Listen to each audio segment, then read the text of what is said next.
Hello, everyone. This is Michelle Biggs, CEO of My Best Everyday Coaching and Consulting, and the host of Real Conversations with Michelle. Welcome to this episode of Real Conversations. The topic is divorce care. It is a topic that, quite frankly, is near and dear to my heart. One, because I have gone through a divorce and I know how stressful it can be. This episode is all about self-care and support, and I have a wonderful group of people joining me as I have had in the past. So I'm going to start to introduce them one at a time. So first up, I'm going to have Miss Tina Miller. Hey, Tina. Hi, Michelle. Thanks for having me. Thank you for joining. And Tina, just tell people a little bit about yourself, please. Well, I am a colleague of Michelle's for many, many years. So she Mm-hmm. asked me to join. Yes, we've spent some great times together, and I too am divorced and also have two children. So I'm looking forward to speaking to you and the panel about how to deal with divorce with children. Yeah.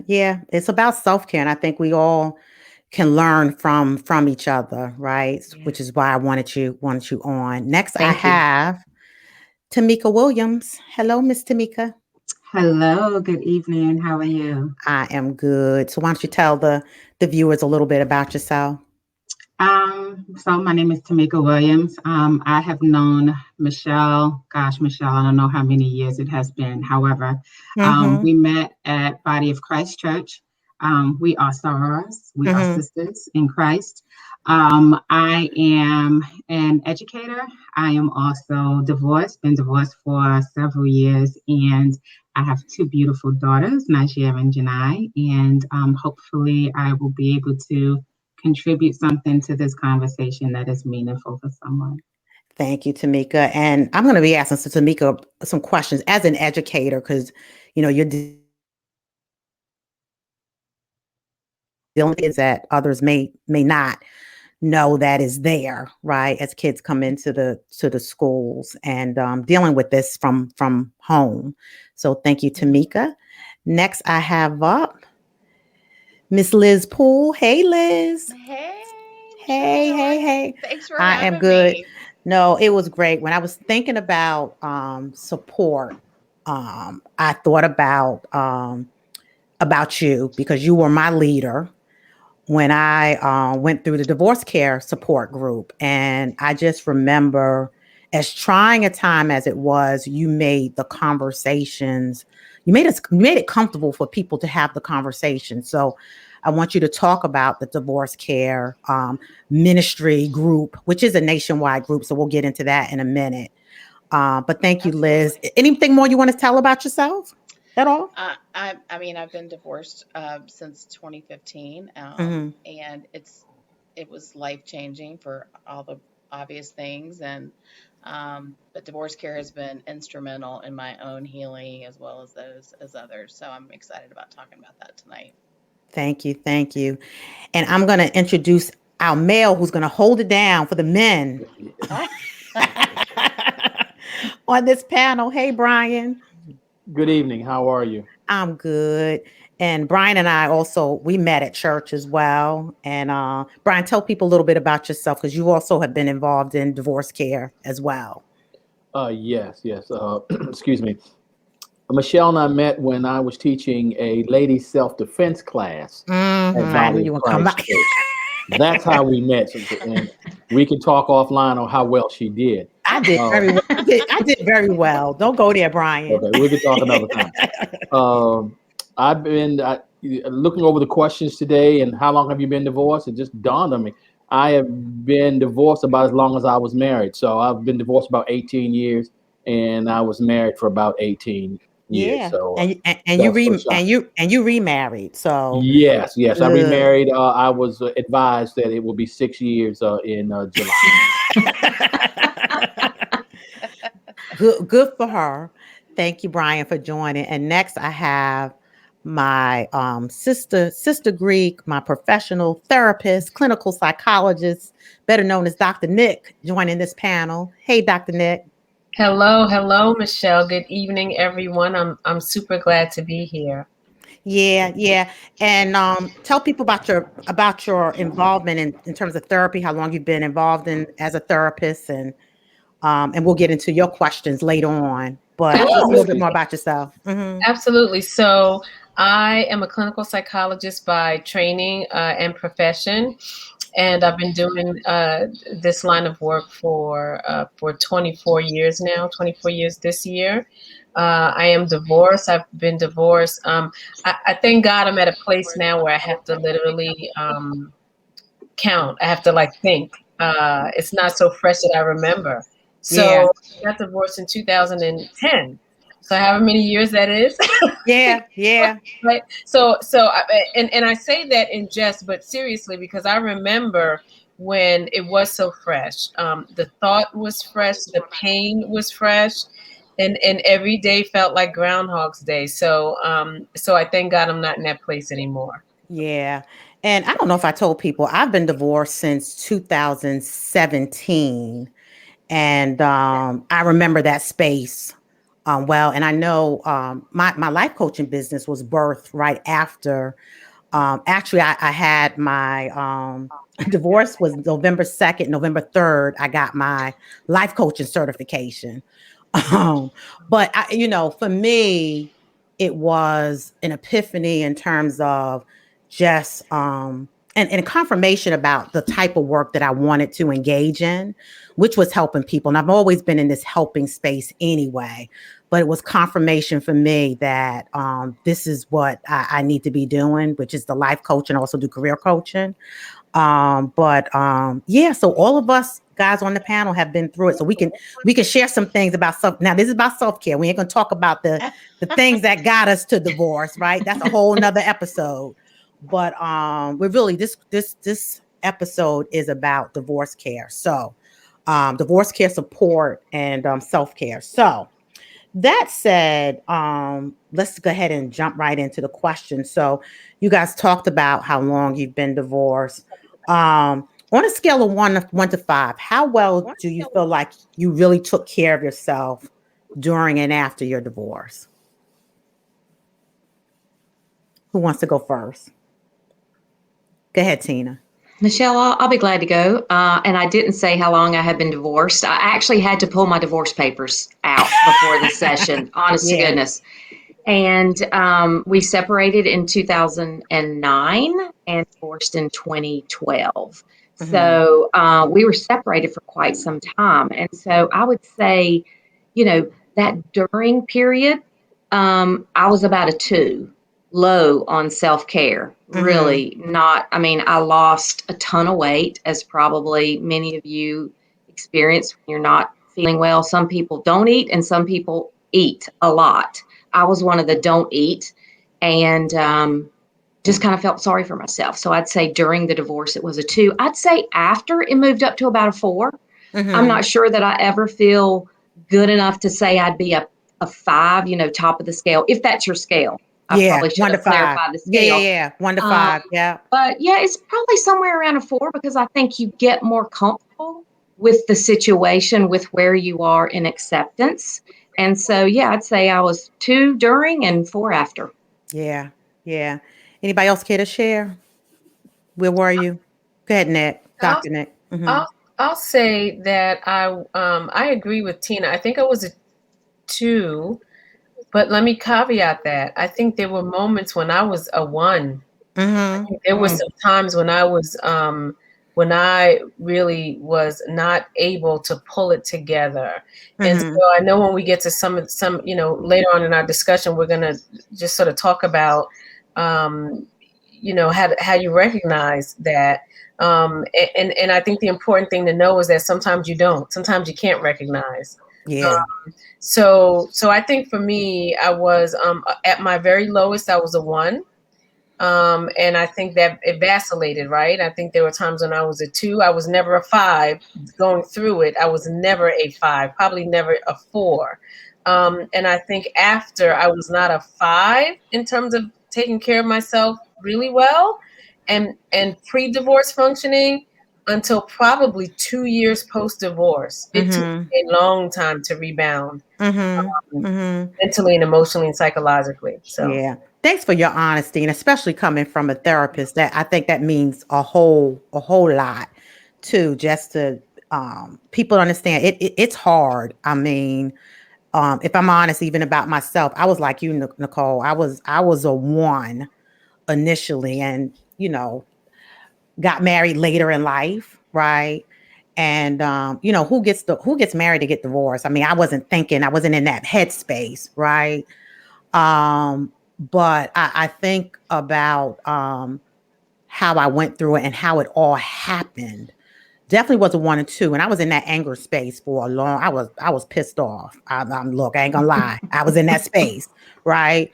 But the support helped me get through. I'm like you. I didn't get to that five space, quite frankly, until last year was perfect for me. Being in that pandemic, being by myself, and just really having a lot of time to think about stuff. I got in a very good place last year, right? And thank God I had the support around me to do that. But anybody else? I'll share. Okay. I think I was at a two. I had a lot going on family wise when we separated and then divorced. My mom was terminally ill around the same time that I was going through my separation and going through my divorce. So I think I was on autopilot for quite a while. My children were smaller. And so I don't, I didn't have time really to focus on me because I was helping to take care of my mom and going through all of that. And then my children were smaller, so I put all of my energy into my children. So I would say I was at a two. It took a while for me to um, once my mom passed and dealing with all of that with my family, it took a while for me to get to a point where I could say, okay, now I can focus on me because I've done everything that needed to be done with my mom. My children are okay in terms of I've got everything straight for them, going from two parent to one parent, figuring all of that out. All of that is a process where you have to learn how to um, live alone with children. So my focus was there. It wasn't necessarily on me. I don't recall whether or not if I lost weight or anything of that nature. I just know I was in just go mode all the time. Mm-hmm. Mm-hmm. So once my mom passed and I had some time to things sort of settled, um, I think that's when I started to pay attention to me. Yeah. Yeah. Brian, were you going to say something, Brian? Well, I can. Um, Yes. Thank you. I I guess I was in a two stage, and I didn't have the benefit of really having a real support network of divorced folks or people who could counsel me while I was initially going through the first couple of years or so. I didn't begin to get a lot of assistance from that until I really got into divorce care and moved to Mm-hmm. Raleigh. Excuse me. Initially, I was kind of in a fog. I was angry. I was becoming a single parent. I had to maintain the household. At that point, I didn't think that my income would allow us, my son and I, to survive the way we were accustomed to. But God is Mm-hmm. great, and Yeah. things basically stayed the same. Um, I think it probably took a couple of years for me to let go of the anger and whatnot and to start building on myself. Um, and I started getting back into other interests because I had stopped I'm a martial artist. I'd stopped doing karate and, just hanging out with my son and a pity party with me in the dark. And then finally I said, wait, I've got to start doing stuff for me again and picking up and especially once he went off to college, it was like, well, now what? So it took me a couple years, and he was an older Yeah. child when we divorced. He was about 14, 15, so he wasn't Okay. home that long before he was off to school. Okay. And we're going to get into the questions in terms of how did you guys, those of you with kids, how did you manage through with them, right? Because you're dealing with your own emotions and then having to deal with the kids as well. So thank you, Brian. Liz, how about you? Oh gosh.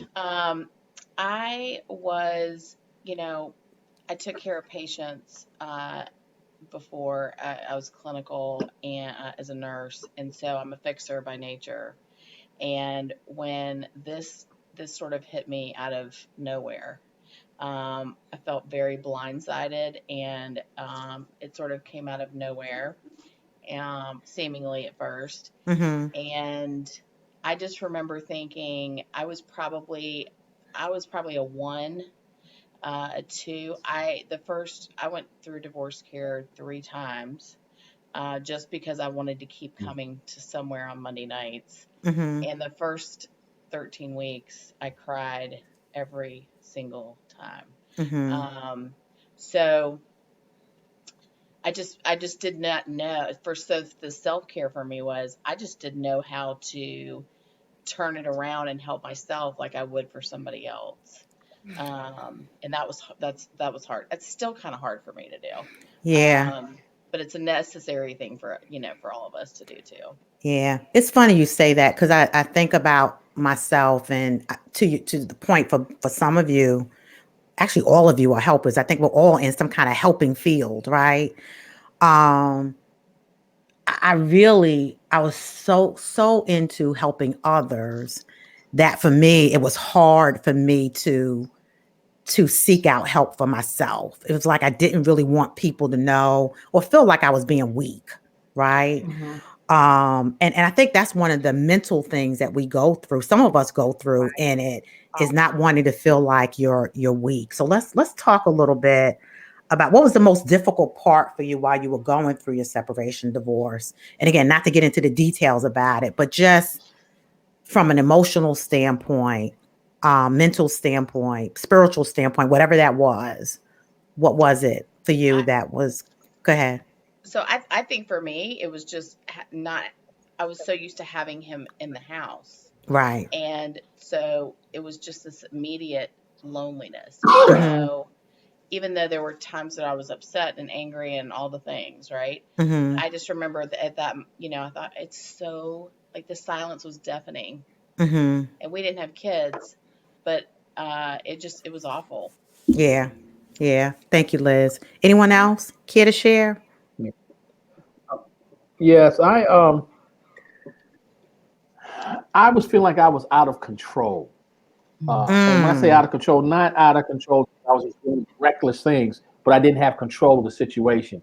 And Mm. basically, in my professional life and being an only child, I guess, I was used to being in control and having my way and, not having to jump through a lot of hoops or make a lot of adjustments. And so that all changed. And I think that's what was feeding my anger. My anger was kind of letting me, and I wasn't physically angry with anybody, but just Mm. angry in general. Um, I think I felt like I regained some of the control by just being mad at folks, and like I stayed mad up until halfway through my son's freshman year of college, and he said something Mm. to me that Mm. helped me give that up. Yeah. It's funny, Brian. And again, we'll get into this segment when we talk about the kids, because a lot of times what I found with those individuals in my circle who had kids when they were young, a lot of times they tried to shelter their kids. And what you found out, the kids knew stuff was going on and happening. And what I'm hearing you say, your son kind of opened up a light for you around some stuff that you probably were doing that you didn't recognize, or you probably didn't recognize he recognized. Is that correct? Right, right, right. Yeah. Yeah. Okay. All right. Anyone else in terms of difficulty? Nicole, go ahead, huh? So this just occurred to me, and this kind of piggybacks off of what Brian said. Um, for me, it was the stigma. I think Mm, that was probably the most difficult part. Not to say the other parts weren't incredibly tough in a way that I had never, faced anything as tough as this, it was seemingly insurmountable at the time. I remember at the time just thinking, I have no idea how I'm going to get through this. This will kill me. I think Mm. most people who go through divorces, I think at some point you think that you think I cannot see any light at the end of the tunnel. But for me, it was the stigma. The stigma to me was worse than anything else. The societal stigma. Even I will be very honest here. Even to this day, I question forms that have a divorce, a married or divorced, separated widow. Mm. Right, and I'm like, Mhm. why don't we just take out the divorce? Because I don't really know that for you to know that information about me is in any way identifying. Why don't we just put single, married, single, widow? Do you know what I mean? So Yeah, yeah, it's still a yeah, trigger for me now, as you all Yeah. can hear. But I thank God that I recognize it. But the stigma for me is huge, particularly because I'm a Christian. My ex-husband is a pastor's kid, and we were very deeply embedded in our church, and that was the most difficult thing for me. yeah. And Nicole, I can relate to that. Again, I got married later in life and have always been known as making very good decisions. And I think when I announced I was getting married, people were surprised, right? Because, like I said, dated this person for about a year. Um, he was also in the church, right? And for me, I just felt like I was a failure, right? Like, how could I not have seen some of the things that I had seen? And really, for a while, outside of my very immediate circle, had not even shared anything. We had been separated for months before I even told people. And then it got to the point after going to divorce care, I just said to myself, you know what? I'm not. Why am I protecting this situation for that person? I needed to speak about it for my own sanity, right? To help me release some things and get through it. But for me, it was the same thing. It was the stigma of divorce, especially since we weren't married that long. And I just felt embarrassed because I'm like, I've always been someone who made good decisions. And I felt like this was it was a bad decision. Right. Um, and for me, right. And how could I have seen some things that I just didn't see, um, sooner and even recognize some things that were said to me and just maybe I didn't want to believe it, right, for myself. So I can definitely relate with what you were saying, Nicole. Anyone else? I'll share. I think the most difficult thing for me, grew up in a two-parent household. My parents were together until Mm-hmm. deceased. Many siblings, big family. I struggled with the notion and knowledge that I was going to be a single parent.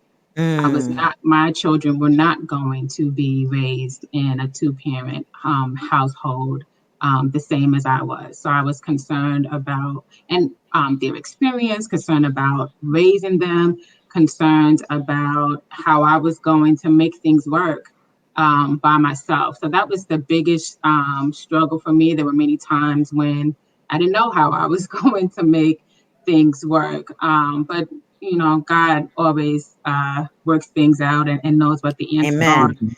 Mhm. But that was the biggest thing for me, Mm-hmm. Mm-hmm. single parenting. So what support did you have? Was somebody going to say something? Tina, were you going to say something? I was just going to agree with Tamika. I think that that was a difficult part for me. My kids were 9 and 14, and the most difficult part of separation and divorce was not spending every night under the same roof with my kids. Mm. They were, we had 50-50 custody. And so they were with their dad a lot and with me a lot, but I had to go to bed with my kids not in the house with me. And for those that are parents on this, broadcast, you know what that feeling is, that peace that you have when your kids are there with you. And it's not that I worried about their safety. It was just that I wasn't with them physically. And it Mm. it it almost broke me. It was like, I don't know if I can see to the end of this. I don't know where this is going. It was the unknown that was just completely terrifying. Yeah. Yeah. So what support did you have? Because I know for myself, Brian and Liz, divorce care helped us. But what support did you seek out for yourself, if you did at all? Yeah, I'll just pick up. Mm-hmm. And I was thinking about this, and of course, friends and family are great. They're there to support me, but they have a view and an opinion of the situation. The parents know the situation. My father's passed away, but my mother was like, what is this going to do to the children? And she had a view about the situation. So did my friends. And the only neutral party I had was my therapist. So I did seek out help through the mental health Mm-hmm. network at work, Mm-hmm. and have used that and recommended it to others. I think it is probably a little similar to what some of your divorce care is speaking of, but it's a more neutral place where someone that you can talk to isn't involved in the day to day and can help you see things a little clearer than my friend or my mom, who are trying to be there to support me but aren't challenging me in some respects the way Mm-hmm. that my therapist would do. And tell me some of the things that I didn't want to hear that your friends often won't tell you. Yeah. Yeah. Very Who true. else? Anybody else outside of divorce care? I know I actually saw a therapist as well, and it was the best thing that I could have done. And I was very intentional about who I was. So I actually had a Christian male, right? Because for me, I needed to have, because my ex-husband was Christian, just felt like I needed to have someone on the other side who could speak to me and maybe help me make sense out of some of the things that I had been experiencing as well. And like I said, it was the best thing that I could have done for myself. But it was hard because there is a lot of stigma. And Dr. Nicole, Dr. Nick, you could probably talk about that. Some people, that stigma of seeing a therapist, right? It's one thing to go to support group. But once you go to see a therapist, sometimes people just take that up as like, oh, are they okay? Right? They're going crazy. What's going on? So we'll talk a little bit. About that. Okay. For those of you who had children, how much about your divorce did you shield from them? Like, how did you go about having the conversation with your kids around divorce? Well, for me, mine was sort of unique. I found out a couple hours before my son did that Oh, Lord, mother wanted Brian. a divorce.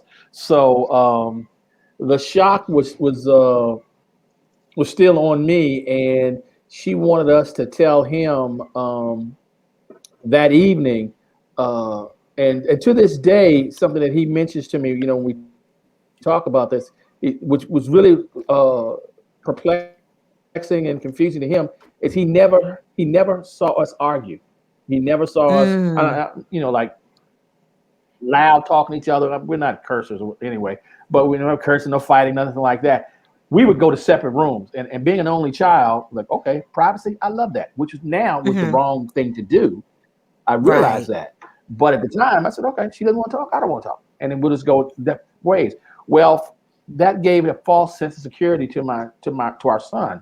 So when it was announced, when she told him that we were getting a divorce, it just, I still see the look on his face today, 18 years later.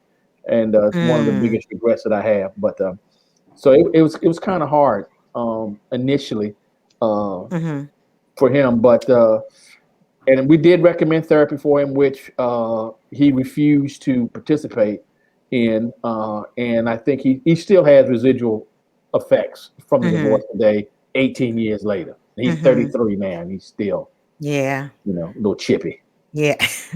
I hear that so much from a lot of my friends who have kids and adult kids. I mean, it does impact them a lot more than I think sometimes as parents people realize. Tamika, you and Tina, what about you two?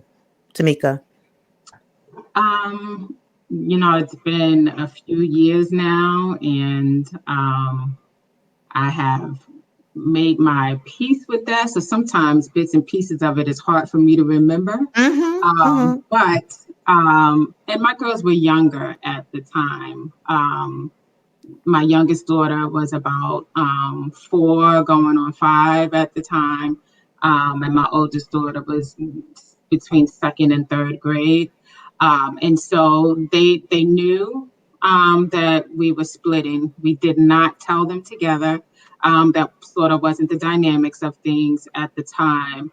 And so um, also too, their father, once we split, 'cause I'm originally from New York, so he didn't remain in North Carolina. Once we split, he made the decision like really fairly early on to move back to New York. So it was really just me and them, and me just talking them through emotions and things of that nature. And I did put them in, they did have therapy. Okay. That was not a taboo thing for me. Yeah. As an educator, was not a taboo thing for me. I knew the importance of it, from my career. So, and that helped a lot, helped Mm-hmm. a great deal. So I just tried my best to um, be as neutral as possible as far as when they ask questions about their dad or when we had discussions and things. I didn't want to give off any negativity. So I stayed away from any negative comments or things of that nature, and just did a lot of listening. So that's kind of how I dealt with it with my girls. Yeah, because it's a dangerous place when you go into that negative space because it's almost like you're pitting the kids against Yeah. the parents, right? And, Mhm. and Yeah. I mean that's one thing I would say having had people in my family go through divorce. You just don't want to put your kids in that space where they have to choose, right? Yeah. Dr. Nick, would you that would you agree? Yeah, so I totally agree with that. First of all, but I want to go back to a point that that was made implicitly, I think, woven throughout what lots of the parents here have said. But here's what the research says, because here's what I think a lot of people don't know, right? Because of course, unless you're in mental health or you're a psychologist, you do therapy, and work with divorced people, you wouldn't know. But many of us, when I say this, this is going to resonate with so many of us, and that is this: the older kids tend to fare worse in terms Yeah. of Yeah. divorce, in terms of coping, in terms of accepting it, and in terms of how they navigate it, how they move through it and come out of it. Older kids fare worse. What does that mean? That means that for adult kids, I think somebody just said it here tonight. Adult kids take it really very hard. They Mm-hmm. can't even wrap their minds around how their parents who've been married for 45, 50 years are all of a sudden now getting a divorce. They have no context to even understand that. Younger kids do a lot better. The caveat is that, of course, all kids are going to take their cues with how to cope from their parents, right? Mm. And how to understand this and how to work through this and how to move through this and what this means for me. And do I blame myself? We will take our cues from our parents. So that's Yeah, what the research says. yeah. Mhm. It's Can funny I? when you go ahead, Oh, I'm Brian. sorry. I just wanted to comment because I want to see when I can get this in. I am also a product of divorce. My parents divorced when I was younger. I was like 4. Okay. Mm, So when my ex and I decided, or it was decided for me that we were getting a divorce, and I saw the reaction that my son had, I was really surprised by that because I said, well, that's not the way I responded or I remember responding, mm-hmm, mm-hmm, and that's when I said, oh, this hits older kids a lot differently than it mm-hmm. than it does younger kids, and which made me even more I'm sad and out of and feeling out of control because I couldn't soothe his pain. Mm-hmm. One because I didn't feel it the way he felt it, and like I said, still to this day he's still a little chippy. Yeah, Mm. yeah. Brian, did he Yeah. did he get therapy, Brian? Did you Oh say he had to no, go? No. we took him to my ex took him to a therapist, and I think that was a female. And after a few sessions, the lady said, well, maybe he might feel more comfortable speaking with a male. So then we found another therapist, and I took him to that. And after about the third session, the gentleman said, look, you're just wasting your money, because he's coming here saying that everything is okay. I have no problem. You know, Yeah. he's not a talker in general. And he Yeah. just definitely wasn't talking. And even in college, they had free services there, and we recommended that he go talk to somebody, and he refused. And even to this day, I tell him, Yeah. I tell Yeah. him, hey man, you might want to talk to somebody about this, because it's Yeah. been 18 years. Yeah. And I want to talk to you and Liz when we get to the services of divorce care. How are men showing up versus women? And also Dr. Nick, you too, right? Because I think we do respond very differently. Gender wise, we probably respond differently as well. Tina, were you going to say something? Yeah, you were asking, Mm-hmm. bless you. You were asking, did we shield our kids? And I didn't shield my kids. We didn't argue in front. We weren't arguers. It was Mm-hmm. more of a bit of a mutual. It was probably more me wanting the divorce than him. Which was it's a little different in the dynamics that we have here today. But the way that I'm processing the conversation is that there wasn't like an immediate reaction, like they didn't shut down or not talk. I would constantly, I say constantly, I checked in with them. And I hope Dr. Nick would approve of this. I'd be like, Josh, how are you doing? How are Mm-hmm. you doing with things? And, not getting into the details, but just seeing if he wanted to talk to me. And if he does, great. If he doesn't, I didn't push it. My daughter was a little bit older. And they're both pretty quiet. But I took my cues from them. The thing that I still wonder today, and now I'm a grandmother. Now my daughter has a child. Is there were points in their life where, Haley acted out more as a 14-year-old, or my son did some things, had some OCD tendencies at some point. Did I cause that because of the divorce? Did I create those behaviors? Would they have not had those twerky, would he have not had this OCD? Would she have not been like a little bit wild 14-year-old had we not divorced? And those are some things I'll never know the answer to. You just won't know. And you just kind of work through them in the moment, because I was blaming myself in the moment. It's my fault because of the divorce that this is happening. And it's easy to blame yourself. Yeah. But, and I'm not a therapist, so Dr. Nick, please, and Liz, others, please weigh in. But, you have to give yourself a little grace and just love your kids, meet them where they are, and don't make them choose. Don't give kids adult things, adult decisions to make. Who do you want to live with? Who do you want to spend Christmas with? They don't need to make that decision. We need to make those decisions.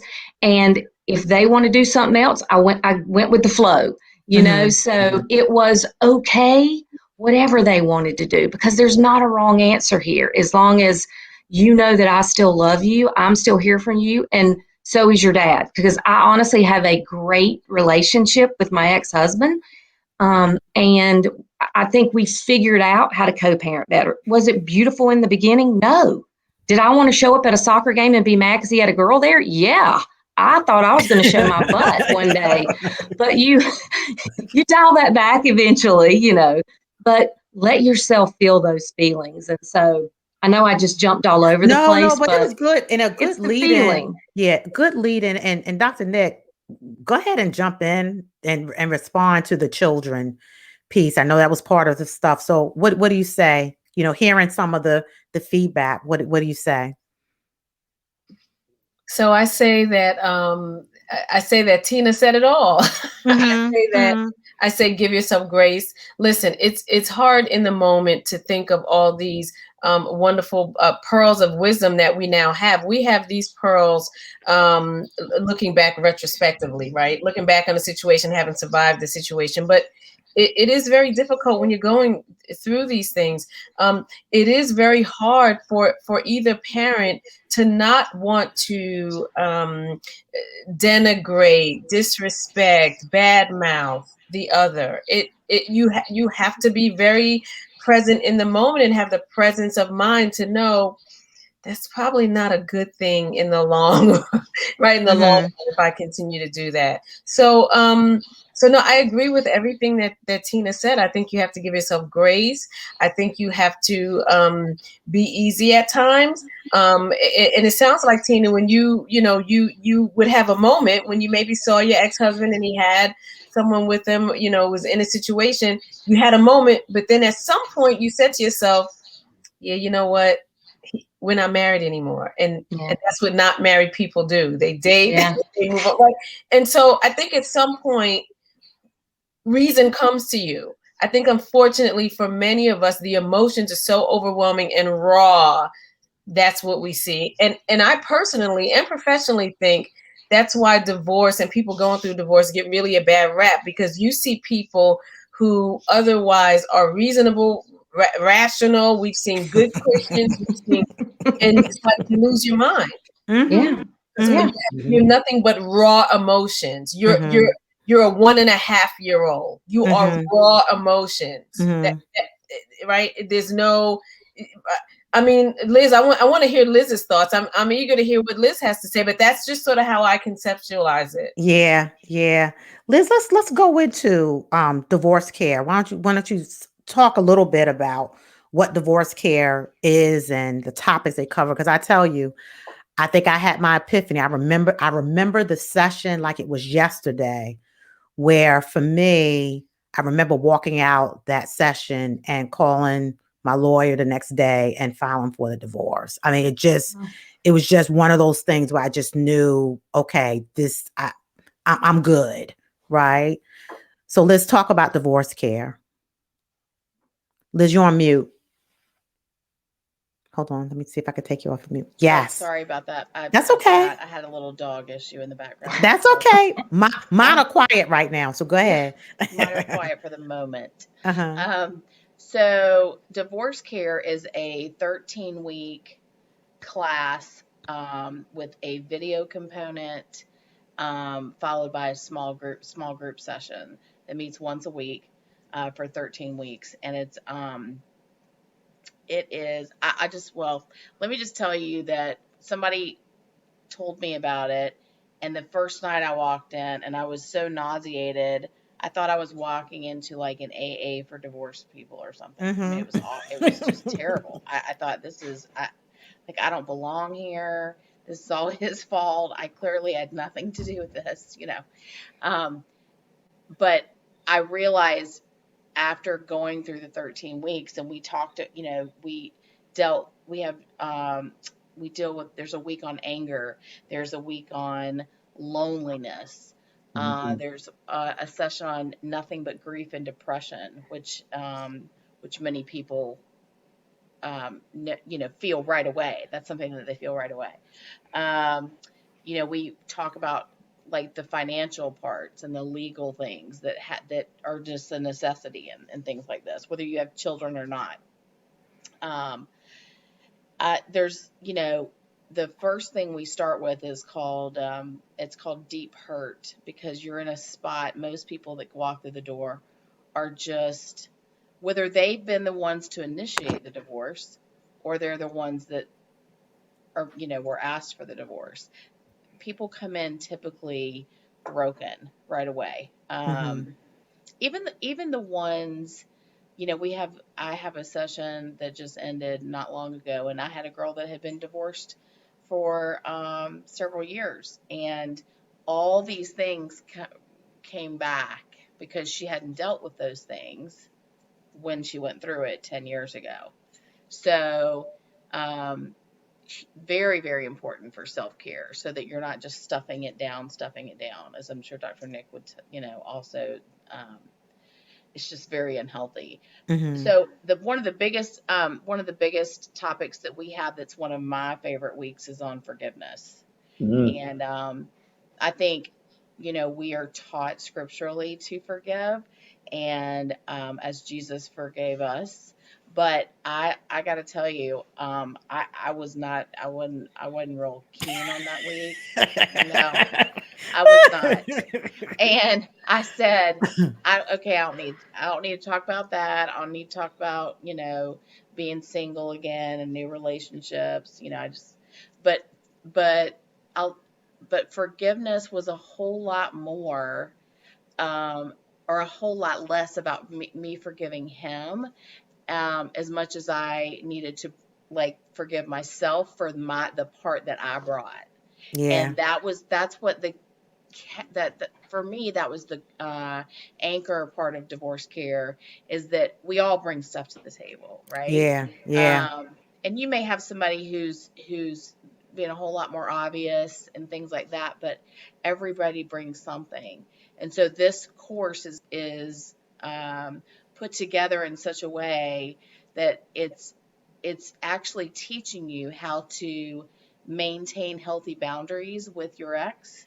It's teaching you how to accept yourself in the moment for where you are, um, and just how to have true healing, and that's been huge. It's just absolutely been huge, and I think that's why this program has been so successful, is because they have, they're brief segments, but the small group discussion afterwards, you may walk in and feel like I don't belong here, but by the end of the 13 weeks, you are with like-minded people who are supporting you and lifting you up, and that's priceless. Yeah. And what I liked about it is it didn't feel preachy at all. Mm-mm.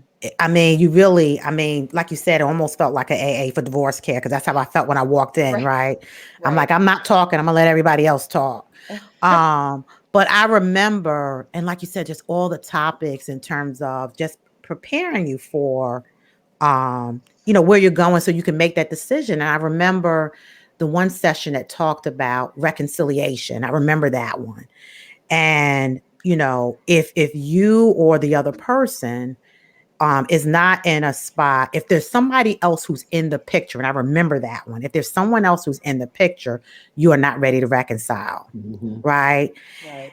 And although we were going through the motions, right, I recognized that my ex was not in that space. He was going through the motion, but he was not in that space. And for me, I was like, God, thank you. I've seen what I needed to see. And it's time for me now to move on. Right. Yeah, So, and to your point, Michelle, I think that, sorry, I didn't mean to interrupt, but go ahead, Liz. that to your point, I think most people see reconciliation and go, "Oh no, no, no, we're not reconciling ever." Mm-hmm. Mm-hmm. And that's another thing too. It's a less about reconciling with your spouse as much as it is reconciling your relationship with the Lord, Yeah. right? Yeah. And because with that relationship in sync, all the rest Mm-hmm. is, you know, um, happens a whole lot better and a lot, So that just made me think of that when you said that, because I think Yeah. people think of that and they go, I'm not, we're not doing that. I mean, it really did. It make you think about where you are in each of the stages of it, and you went go on and go up and down. Brian, how about you? Because you also was a team lead for divorce care, right? Yes, and Yeah. prior to launching our divorce care program, had been in existence years before I got to the church, and I happened to be the first person to respond to the request for volunteers, and that's how I got to lead. Not because I'm Mm-hmm. intelligent, all right. Tamika will tell you that, she'll Uh-huh. vouch for that. But so we had to go through the manual. The ladies, I had three ladies at the time that were assisting me, and we had to go through the entire program ourselves before we did it, live for anyone else. And just going through the program, and one lady had been married 2 or 3 times. One lady had been married twice. They had some multiple marriages. They had been married once. We were all divorced, but just hearing their stories, this is the time for them to vent, to share, and whatnot. Really opened my eyes in terms of how men and women see things and how we feel things a little differently. Fast forward, we're doing divorce care sessions. When we would get to that session on forgiveness, I let Mm-hmm. somebody else speak. Mm. I let it go for like 3 complete cycles of divorce care. It gets to the 4th cycle, and I said, you know what? It's hypocritical for me to stand up here in front of these people and advise them about forgiveness and how they can go about it, and I haven't done it myself. Mm. So, and one of the things they tell you, and I wrote a letter. So I wrote my ex a letter, and and said whatever I had to say. But I remember in the videos they said, if you elect to do that, don't expect a response. Mhm. Yes. Okay, you're not doing it to get a response. Yes. Okay, and I didn't. So Right. I wasn't Right. upset that I didn't get a response. But what that did is that allowed me to talk to the women, all the participants, but primarily women was in our group, from a place of I've done this, I've been there, I didn't get the response that I probably wanted, but I got the one that I needed, and was able to help them. Yeah. Staying on that course, because I know you're going to ask me this, I'll be brief. We had very few men come through Mm. us in divorce care, and most of those, it was probably week 8, 9 before they decided to say anything other than their names. They were Mm-hmm. real quiet, and for the women, there was a large portion of them that would not speak or look at me for about the Mm. first 3 or 4 weeks. Mm-hmm. Okay, because they were that You angry. representing the male. You were the Yes, yes, male. yeah. Yeah. It wasn't until about week 10 that I didn't have to have somebody else start my car up when I was getting ready to leave. But there were some hot ladies, and we keep in contact to this day. But we laugh about it, but and justifiably so. Yeah. They were really Yeah. upset and grieving uh, the loss of their relationship. Yeah.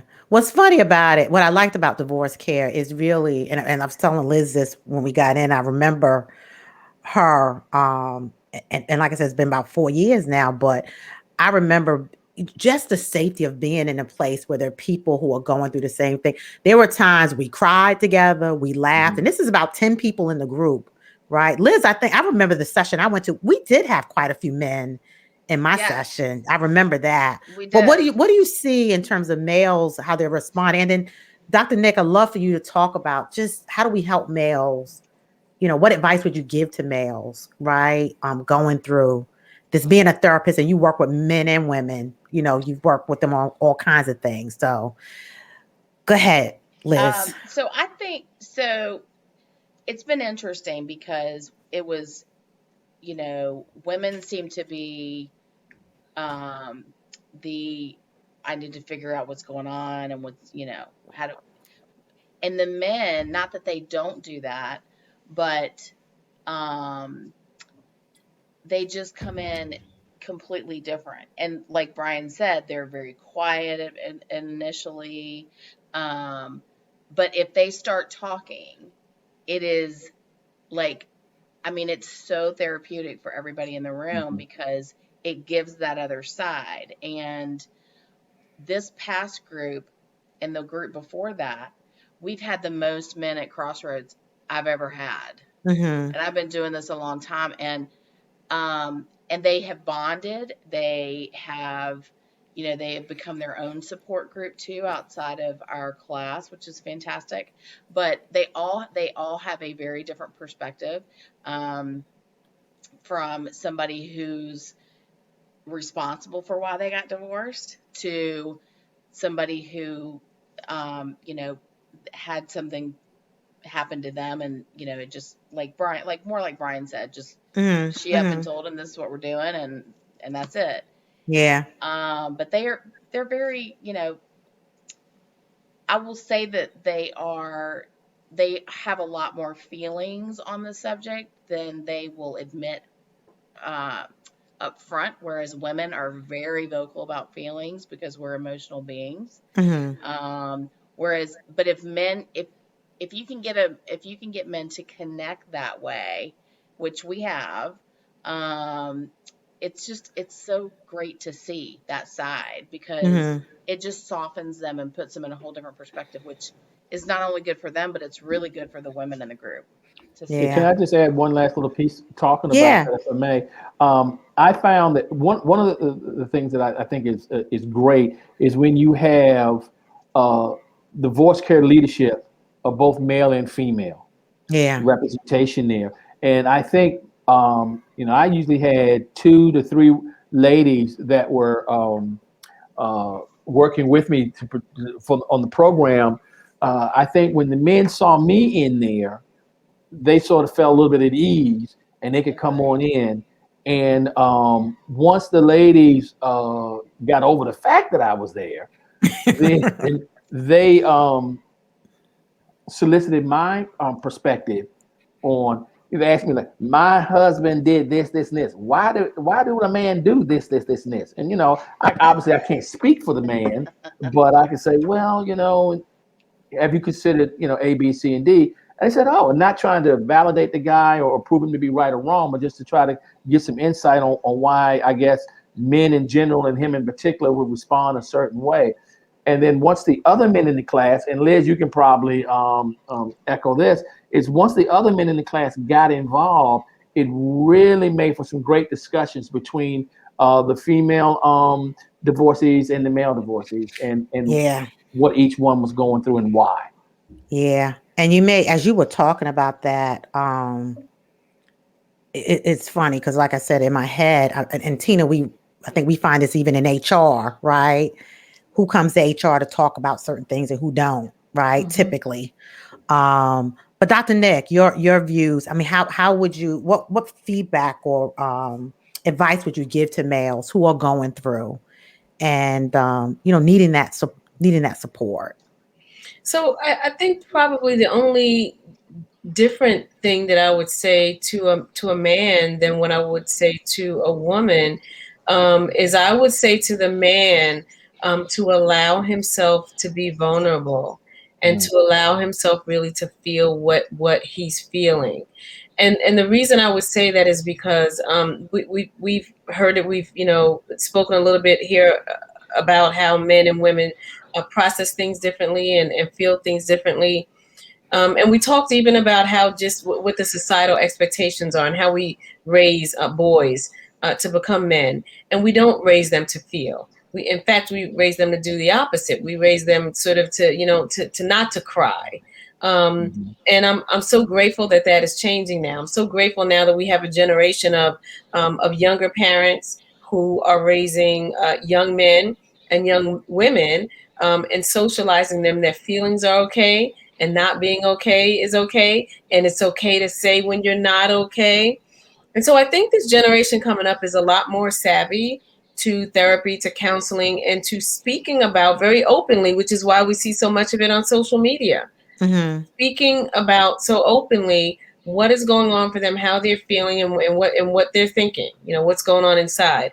So I would say that would probably be the primary difference of what I would say to a man is that allow yourself to be vulnerable. Recognize that this is a pivotal time in your life.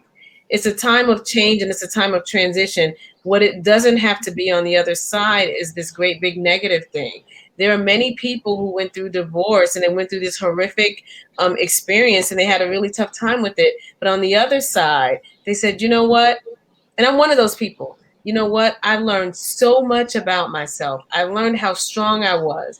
I learned that there probably isn't too much that could take me out because that which was designed to just totally take people out, you know what? It didn't take me out. Yeah. I learned who my real friends were. mhm. I learned who really is in my corner. So I think we have to tell people and let people know this doesn't have to be, a negative thing. There is a light at the end of the tunnel. So that's a long-winded answer to your question, but I think No, but that's good. That's good. You tackled, and it's funny because, like I said, when I think about male, females, for me, Brian, I did the same thing. As I said earlier, I intentionally went to a male therapist for that reason because I needed that the opposite sex, that view in terms of, again, what I was experiencing, seeing, and that shed so much light for me in terms of then me feeling good about moving forward with the decision that I made. So cool. So Tamika, just briefly, education, because you're dealing with the kids in school. Any advice you would give to parents who have young children in terms of just what should they be communicating to teachers, and how can you educators support parents who are going through divorce?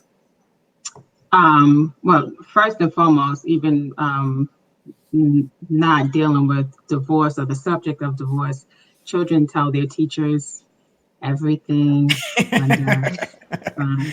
Yeah. They and understandably so, you spend so many hours a day with a child, with children every day, and so you build that relationship where they feel comfortable sharing with you. So if they are not, or when they are not sharing at home, they are sharing at school. Hmm. And it does impact them emotionally. It can impact them academically. I've seen children shut down, like completely shut down, when that is not how they were initially.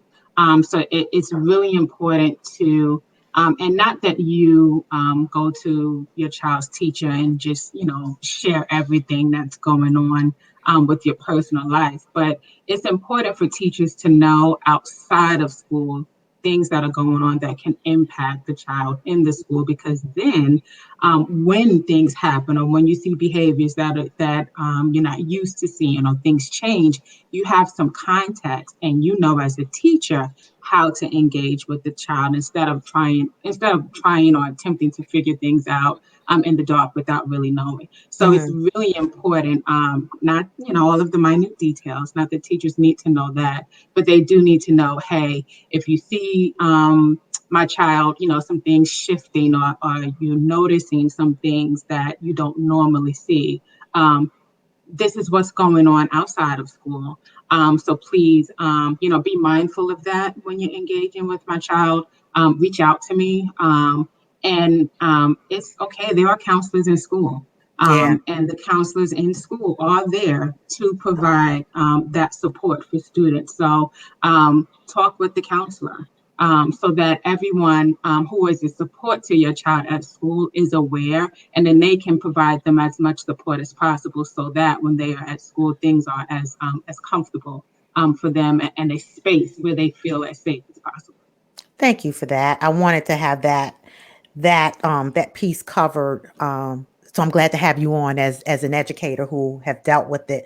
Practical tips you guys would give to people. Dr. Nick, let's start with you as the therapist. Just taking care of yourself as you're going through um, this part of your life. What practical tips would you give to those going through? Yeah, so I'll give some tips um, that were helpful for me, except um, except I didn't do them. Uh-huh. um, here's what I'll say. Um, because I think we're gonna go round robin and everybody's gonna have a tip. But here's the most important tip. I think it is one of the most important tips that I absolutely did not employ, and I suffered greatly. I cannot put into words and profess how greatly I suffered because of this. And the tip is Mm, this: you have to rely on your tribe. You have to rely on those people around you, and to the extent that you can just come out of yourself just a bit. And not let the stigma overwhelm you and overtake you, because here's the thing about stigma and shame: it will keep you isolated. The mm, shame that I had absolutely kept me isolated. And when I tell you it kept me isolated, when I tell you I was alone, and when I separated from my ex-husband, I actually left our marital home, moved to another state, and did not know a soul. mm, Did not know a soul. And I was in that space of being alone and not knowing people for for probably 2 years. and I suffered greatly because of it. Yeah. And then I became angry and became bitter. And you all know where I'm going with this. And of course, this was all by design, right? Mm-hmm. Divorce is by design, and it's not God's design, right? Then the bitterness and the anger sets in. And when people finally pick up the phone to call you and check on you, then you say to yourself, I've been by myself for 6 months. This person's just now calling to check on me. I don't have anything to say to this person. Right. Right. And then years go by, and Yeah. relationships are fractured and broken and gone. And so the best advice that I would give is to be open and to be honest with your tribe. They're your tribe, and they're your best friends, and they're your besties for a reason. And I would say you have to reach out to them, and you have to let them know what's going on. So that's the best piece of advice that I will give. Yeah. Whew. I can relate to all of that. And having people who will hold you accountable too, because I know there were times when some people pulled my coattail, um, and I needed it, right, for me. So knowing who your tribe is, and it's funny that isolation, and Nicole, this is why you and I relate so well together, because I did the same thing, right? I literally, as much as my ex think I told the world about it, I really only told a couple of people about it. But it hurt me to my core because people who didn't know what happened really could have been there for me, right? And it's funny because a lot of my male friends, and we're just friends, they were like, Michelle, why did you not say something to us, right? And now we have, rekindled our friendship as brothers and sisters just talking, but I like stayed away from them because I was really afraid that, quite frankly, I was afraid with what they would say or do if I told them what was happening. Right. So, but having that network is very important. Anyone else, anything more you guys would say, just practical tips you would give people, Brian? Yeah, if I may, two. One is you need to take care of your physical person, being Yes. active. If it's walking or swimming or tennis or whatever you like to do prior to the breakup, you need, from a physical standpoint, you need to get back into it because that'll help with your sleep and your overall mood. And then also, which will help with your sleep, because I went years without being able to sleep, holding on Mm, to anger. yeah. Okay. Yeah. You got to let it go. Mhm. Yeah. Don't do it for your ex-spouse. Do it for yourself. You Yeah. have to let it go. Briefly, I told you earlier how I let mine go. My son go. They were having a parents' weekend at the military academy he was going to in Alabama, and he said, "Dad, I'm gonna have Mom come on Friday, and then you can come on Saturday." And I said, "Well, why can't your mother not do both days?" And he said, "Because I know you don't like to be around her." Mm, And him saying that, I said, "You'll never have to worry about that." mm. And he didn't. So both of us got there. We spent the whole weekend there, both of us going to all these activities. The first weekend in like over a year that I slept all through the night, each night. Yeah, it was a release. Yes, yes. Yeah. I released that Yeah. anger. Okay. Yeah. Mhm. And so I would say physical exercises and stuff you like to do, which will get you around people and let the anger go. Yeah. Thanks, Brian. Yeah, Anyone and else? Go ahead, Tina. I just love to add on to what Brian said about kind of letting go of whatever it is that you're holding on to, Mhm. because your kids are watching. Yeah. And if you talk bad about your spouse, or they talk bad about you, um, you may influence them for a while, young, and it may get the reaction you want in the short term. It's doing long-term damage to the relationship that you have with your kids. And you may not see it now, but you will see it at some point. And I do feel like I'm getting the dividends of that now. Mm, That, I have a fantastic relationship with both my kids, and I get along with their dad. I mean, what more would you want for your kids than to have a good relationship with both of their parents? Whether you hate them or not, that's not for the kids to take on. Yeah. And don't give them that burden. You can hang on to it, but again, give yourself grace. Let it go at some point in time. You don't have to do it immediately. There's people have to go at their own space, but what is it that you're holding on to? And really think about how you can give yourself that gift at some point. And Yeah. you decide what's going to be the trigger for that, but then just not weighing the kids down with that. I'd say it will pay off in the long run. Yeah. It's funny because as you guys talk, I think the commonality is once you get to that space, the peace that just comes after that. Brian, you talked about sleep. For me, I mean, literally, I just felt like a boulder was off my shoulder because I'm like, you know what? God is going to handle this. I'm not dealing with this anymore. Right. And just separating myself totally. We didn't talk about the connections with family. That's a whole nother conversation because I don't know about you guys, but there's stressing even in that in terms of family members, in-laws, and things like that. I'm blessed to have a good relationship with the people who wants to continue to have the relationship with me. And I'm thankful for that. And that's how I just kind of dealt with that.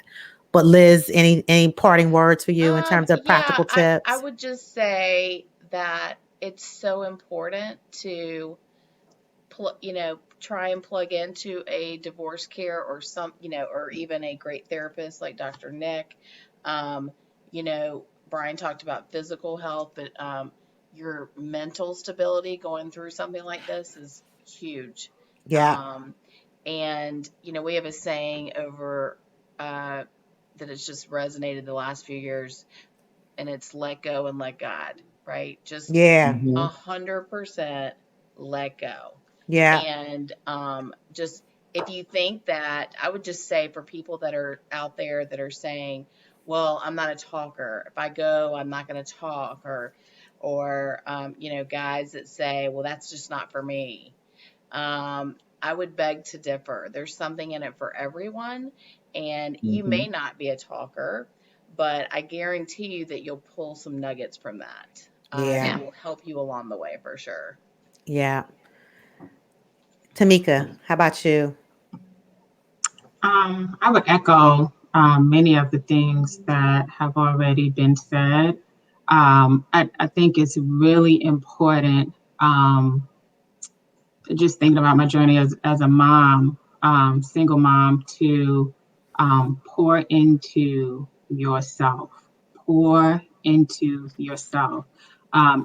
You can easily get into automatic mode when you have children and Mm, not even think about yourself. Not intentionally, it's unintentional. You're so focused on you know what you need to do for your children, so that's where your focus is. And many times, even if you're not going through something of this nature, we are always concerned with our children. We are always trying to make sure that they are okay. And that's a wonderful thing. But you can lose sight of yourself in that. And mm, so do not lose sight of yourself, because what you might find is once you get to the other side, you don't know who you are because you yeah. spent so much time pouring into your children. Find out, I think Brian spoke to this, something that you love to do. My thing was running. I took up running years ago. And that's the thing for me. And I cannot, if I go days without running, I feel the difference in my body. So I know it assists me. And get you some Jesus, pray, Mhm. but also get you some therapy. Jesus Yeah. and therapy are okay. It I is know. Oh my okay God. Thank you for for you saying that. to Yes. seek Yes. some therapy. Yeah. You can It's so pray true. I and used go to tell see your people all the therapist time. at the same time. Like they can Amen. go hand in hand. It is not Amen. That's right. one over the other. So therapy is okay. Let's continue to. It is becoming more normalized, which is fantastic. Yes. But normalize saying to someone, "I saw my therapist yesterday," or "I Amen. saw my therapist last week." And it's okay. Therapy is Yeah. definitely the way to go. Oh yeah. Yeah. Amen. Yeah. Well, thank you so much for this a very important conversation. I told someone I had delayed it. I wasn't sure I was ready for it. It was funny because Dr. Nick and I were talking and she asked me, remember you asked me that question, Dr. Nick, and you and I having our exchange and you sharing your situation too. Yeah. Yeah. This stuff, can go for years, right? And you don't even recognize it. But I'm so glad I'm in a better place for myself. And what I would say to people is get help, right? Get help. You do not have to do this alone, right? And whether it's a therapist or a support group, speak to someone, to your point, Dr. Nick, right? Don't isolate yourself, right? Speak to someone, even if it's one person, who can just help you kind of move through it. And you will get through it. You will get to the other side. So I want to thank you all for joining. And what I'm going to do is I'm going to put each of you, see if I can do this, put each of you back in my green room. Let me see if I can get through here. Hold on one second, because my system wants to act crazy now. You see what Um, happened to me. I know. I'm like, what in the world? Okay, but I'm putting y'all in the green room. Thank you so much. Thank you, thank you, thank you. You guys, these individuals are part of my tribe in different ways. And I did want to make sure that and Nicole, I can't get rid of you, honey. You're gonna be on with me to the end. This machine won't let me go. But when I thought about this topic and who I wanted to be a part of this, um, you all are the individuals I wanted to be a part of this. Nicole, put yourself on mute for a minute because I'm hearing an echo in my ear. But these are the individuals who I thought about in terms of just being able to be a part of this discussion. So I appreciate all of them. Look, the message is get some help. For those of you who know me, I am a life coach. Life coaching really is about moving forward. If you have not dealt with the past, you need to see a therapist, right? But when you are at the point of wanting to move forward and putting a plan of action together, then life coaching could potentially work for you, right? So if you are in that space where you could use some support and you're ready to move forward, then give me a call, right? Send me an email, mbiggs.mybest@gmail.com. And on that note, I'm going to end this. Have a blessed week, rest of the week and weekend. And yes, see you soon.